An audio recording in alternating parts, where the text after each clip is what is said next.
I was just trying to figure out how to cover the wrinkles in my neck. I told her to accept them. You know, I saw the most beautiful... Hi! Hi, welcome. Viewsletter number 40. I saw the most beautiful picture on Instagram. It was, I'm pretty sure it was like a Native American woman. Mom. Tons of wrinkles. Mom. So beautiful. Mom. Yeah. Can you phone like Graham? Yes, go sit down. I'll bring it to you. But, Speaking so of I that- decided to embrace. I just embrace it. Here, that's another topic. That's another let's talk topic about for another let's day. talk about that another time. Okay, welcome to Viewsletter number 40. We wanted to hop on really quick and talk to you about tips for regulating device use or screen time while you're traveling with your family. One tip that, and we're gonna just roll with this because this is take 2, and Posey's really into interrupting us today. And we're not going for 5 takes. And we're not going for 5 takes, and then school pickups in like 20 minutes, so we gotta go. Anyways, one tip I had was to have the conversation with your kids. Luckily, I have 2 kids that are old enough that I can say to them honestly, like, hey, guess what screen time and device use does to you? It makes you crazy. So, especially while we're on vacation, there's gonna be some downtime while you're traveling in the car or in an airplane, but then you don't want them to be on it for the 5 hours straight or whatever. So have that conversation where you're like, you know what, we're gonna bring books and other things. We've talked about, you know, going to the dollar store and amping up like little games and puzzles and Silly putty.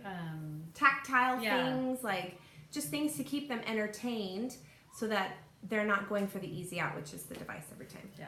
And I feel like sometimes it's the easy out for the parents too. For sure. I always make every one of my kids bring a book and I'll just be like, okay, screen's off, pull out your books. Yeah. And one of our favorite memories from our RV trip to Yellowstone, each night after we did our little campfire and stuff, we'd go inside the RV, and instead of them being on their screens till they went to sleep, I read Harry Potter to them till they went to sleep. And they were like obsessed. Mom, when is it time to read Harry Potter? When are we going to get to read Harry Potter? And it just was like they just laid there. They were all laying in the same bed, weren't fighting with each other, not a screen in sight, and they just always Mom, have that memory of reading we go Harry Potter to the on our trip. show and eat some popcorn, and we get M&M's. Yeah, popcorn. And watch the movie. And On the plane, it's Mary also Poppins. challenging, I feel like, especially if there's a screen right in front of them, and you're just Yes. like, don't bug me, don't bug anyone. 6 hours on the flight, just watch your screen. But it starts to make everyone Crazy. Just makes them crazy. And then you get off the flight, and instead of being like amped and ready to go, they're all wired. Yeah, and you're trying to get your luggage and Yes, and bouncing it just- off the walls. Everyone's yelling and screaming. So, I mean, we've had, you know, those times where I can draw my kids' attention to it and be like, look, this is what happens. Like, I recognize it. Do you recognize it? Yeah. And the older ones are like, yeah, I totally recognize it. So with them, I can talk to them and be like, okay, so let's, you know, read a book, or we're really into Legos. Reese is really into art. Both kids are actually really into art. And one thing that my boys actually really like doing is creating their own comic books. So like, I mean, just blank paper, or you can buy like books that are blank that they can create their own book.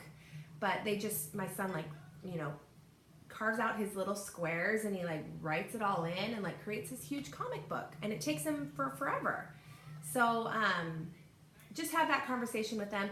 And like Stephanie's point, it's way easier for the parent to just be like, will you please be quiet and take this phone? Like, and we talked about being intentional this year, and I think intentional in our families in that we're actually engaging with the kids in those instances instead of pushing them away, which is the easier solution. I also think, like, on road trips,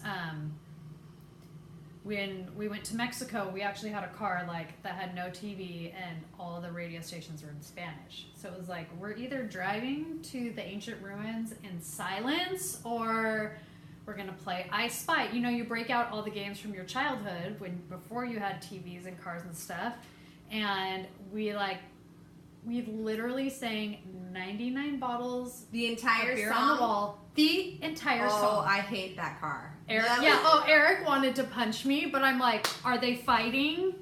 Are we Did it having take a good an hour and a time? half? Like, Did I make you sing? No. So, everyone's happy. And Mom did the work. So. Well, and it reminds you of when you were a kid, right? Totally. Like, we didn't have a TV until I was in our car, until I was like, I don't know, in junior high or whatever. And then we got like the little like 13-inch box Oh, yeah. TV that had the VCR attached. And we brought that when we went skiing, and we just thought, Oh, you were living we are, the high life. life could not be better. But up until that point, it was, I remember listening to like the Judds and Hall & Oates and Totally. Harry Connick Jr. Like, we listened to the same music. That was what we, or what did we listen to? Like Rush Limbaugh or something.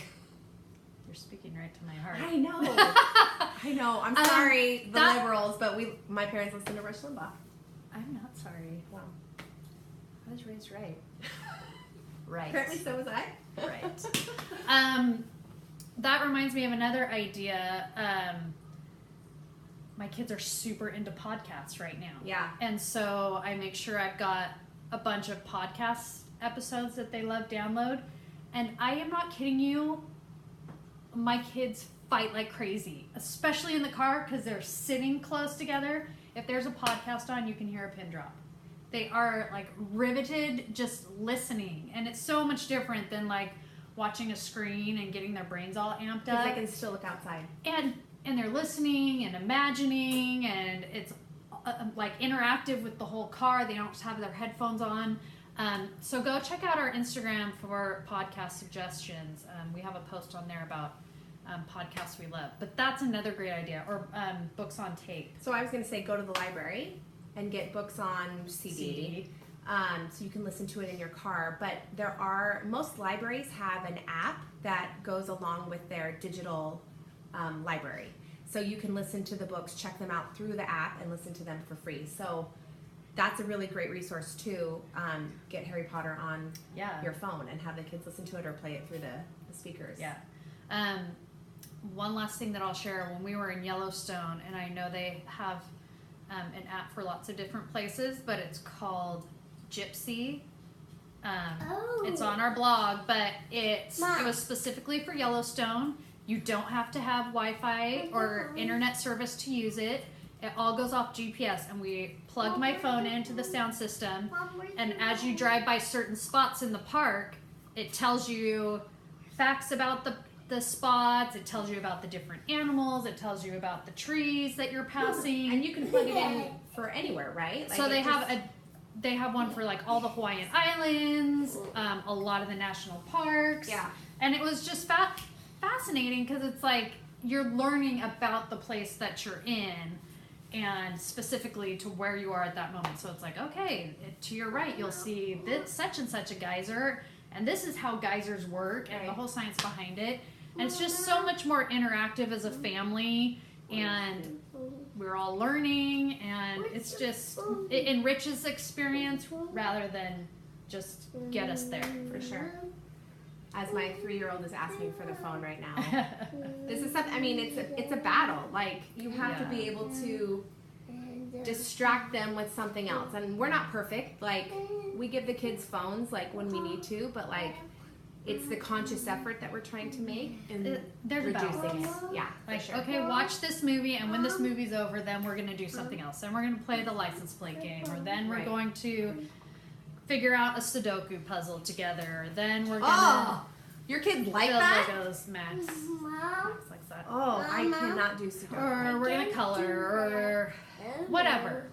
So it's finding the balance. But nothing is more miserable than taking a trip to somewhere beautiful and having your kids Not notice. on their devices the entire time. Right, Posey? No. So those are our tips. Let us know what your favorite car games are. Let us know some of your tricks, like maybe some toys or games or puzzles that you use, or favorite car games. Yeah. Punch Bug, that's still a popular one, but it usually ends in tears. Right. We've adapted that to you don't actually hit. What if we call it Rub Bug? Could we you Kiss bug. gently rub the person next to Hug you? bug. Hug Bug! Hug Better. bug. Hug Bug! Somehow I don't think that's fly in my family. All right, so share some tips below. Let us know what you think. But check out the Instagram post for For the podcast. our favorite kid podcast. Or message me and I will send you a long list of our favorites because it's seriously our obsession right now. And the McClellans. Yes. All right, guys. We hope you have a good week. See you next week. Bye.